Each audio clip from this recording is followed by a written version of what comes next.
Yo mga ka-haters, meron tayong home service sa Parañaque. At ang sasakyan ay Wigo 24. Yun na po yung pinakabago. So magpapakabit sila ng garnish, mating, saka visor. So tara.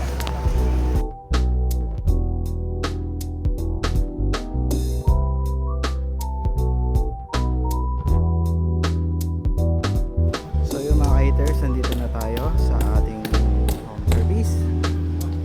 Po, yan po yung kakabitan natin.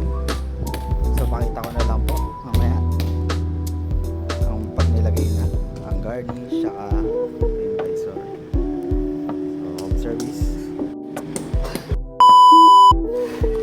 So yun guys, tapos na po tayo mag-install ng garnish. Yan po, ito po yung headlight, bowl saka handle. Yan, may sensor na po nakabang handle. Then ito po yung tail light. Yan, maganda po, maganda yung design. Then tabi niya yung gas tank.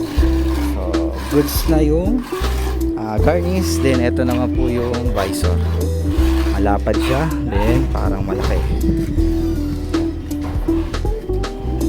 Yan, napakadali lang po siyang ikabit.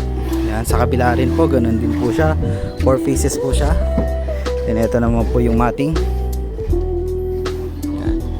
Plug and play lang din po, sasalpak lang po, then tatanggalin po yung stock mating. No need na po siyang maglagay sa taas dahil mamamaho lang siya kada naapakan, then basa, then matutuyo uli. Yan, yung second row. Ito po yung driver side. Yan sa kabila, check natin. Ito naman yung passenger. So goods, done na tayo. Mga gusto pong umorder dyan, PM lang po sa aming page. Pwede din po tayo mag home service katulad nila sir. Yan po. And then subscribe na lang po sa aming YouTube channel. Then meron din po akong Facebook account.